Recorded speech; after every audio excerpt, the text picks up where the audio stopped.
All right, guys, I have an afternoon editorial for you. See how long it takes me to edit this one. Phone might be a little crooked here, but that's as straight as I can get it without it falling over.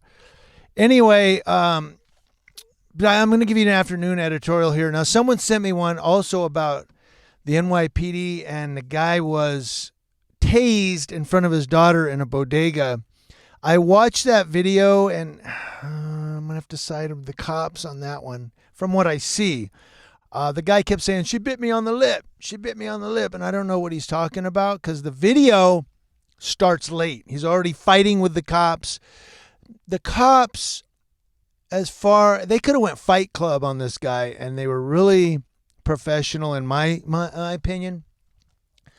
They did tase him, but he was fighting with him. He was wrestling with him. He was pushing look, man, if the cops are going hands on with you, just put your goddamn hands behind your back and go, fine, whatever, I'm going to sue you.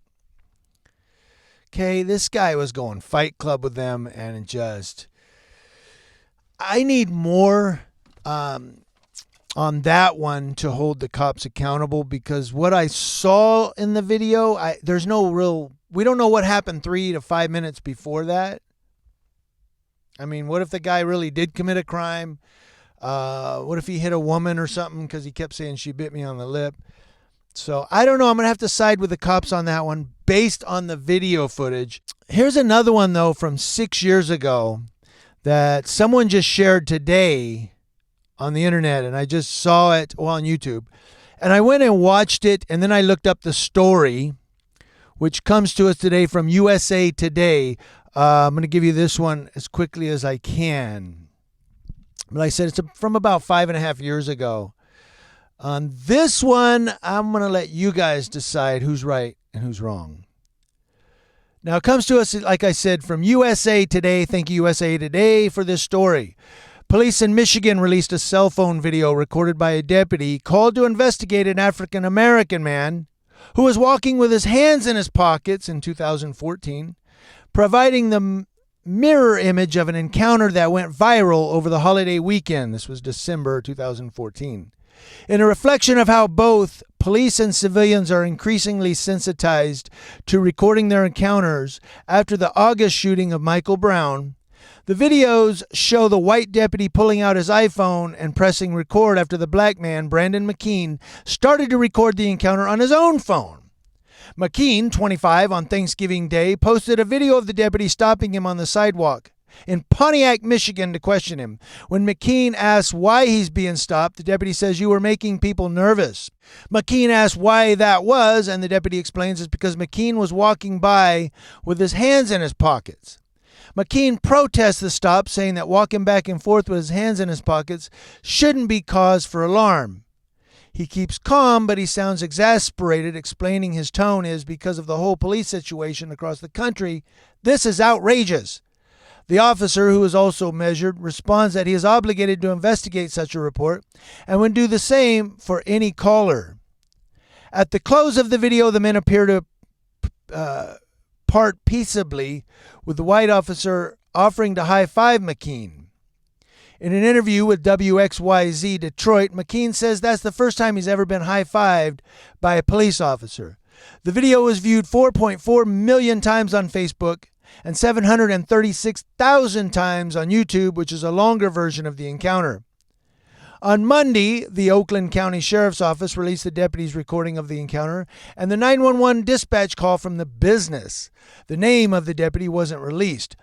The owner of a Pontiac, Michigan business that's been robbed multiple times called 911, Sheriff Michael Bouchard said. The business reported that a man had walked back and forth in front of the business with his hands in his pockets, peering in the windows. The dispatcher can be heard saying, "Okay, are you or anyone else in immediate danger?" The business says, "No, I'm assuming yes. He keeps going back and forth and looking at us. I'm assuming he's going to do something, so that's why I'm trying to notify you guys." Deputies are dispatched, and the first deputy on scene locates the individual described by the caller and asks him a set of restrained and brief questions. Oakland County Sheriff Bouchard said if you're the deputy he's responding to a potential armed robber. He's duty-bound to check into it because he got a 911 call from a business owner saying he's afraid. He ends by saying it's not going to be a concern. He even calls off the backup responding units. The interaction between the deputy and the African-American man, captured by each on video, covers the majority of the incident. Bouchard was critical of the quick spread of the video on social media and said it doesn't help at all to broadcast a sliver of a situation to have people from all over the country calling dispatch and saying, "I've got my hands in my pockets, F you," and hanging up. He says his department responds promptly to wrongdoing. "I'm not proud to say that in the last couple of years we've arrested, charged, and terminated a couple of employees." McKean didn't reply to a message from the Detroit Free Press seeking comment. He told ABC News that he thinks people always should film police encounters. Yes, indeed. After the shooting death of black teen Michael Brown by white police officer Darren Wilson, which set off months of sometimes violent protests over the treatment of African Americans by police, citizen groups are lobbying to require all police to wear body cameras when they engage with the public. The cameras are seen as a way of deterring excessive force and protecting police from false accusations. The handful of police departments that have instituted cameras have reported benefits. Yeah, when they're on, then you get this guy, Kyle Erickson, NYPD, that turns his off, and when he turns it back on, oh, a marijuana cigarette. We didn't know that was there. It wasn't. It was planted. But, so body cameras are only as good as cops use them. I mean, you turn it off and then turn it back on. The other cop that turned his off and then started speaking to people, turn the audio off or whatever. But so your body cameras have to be on and rolling for them to work. But yes, indeed, you should record all police interactions that you think are going to be a problem. Actually, you should record them all. There's sometimes I may not record interaction if I know that's not going to be a problem. But there you go. I thought I'd bring that to your attention. Let you guys decide how you want to handle it. The real questions here are the business calling 911 because a guy with his hands in his pockets. But then this business has been robbed multiple times, and they said the guy was walking back and forth. Maybe he was walking back and forth to try to get the police out there to try to make a video. Maybe, maybe not. They said the cop was very professional. Kudos to you. Thank you for being professional. And of course, he has to respond. Some people get so mad when cops show up. They have to. When I was in animal control, we used to get the dumbest dog calls. I was like, Jesus Christ. But you have to go because that's what you're paid to do. It's just how some officers handle calls, I believe, are unprofessional or unethical. But a lot of them are just trying to go to a call. Okay, what's going on?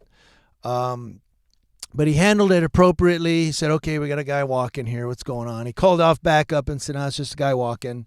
He said, I don't know. You made some people nervous. And there you go. I want to know what you guys think in the comment section below. I will put a link to this story, and I'll try to look up the YouTube video, put a link to it as well in the description box below. Community Leo Watch. Watching Leos from coast to coast from all times. This is from 2014, and I just found out about it. Thank you guys, bringing it to your attention.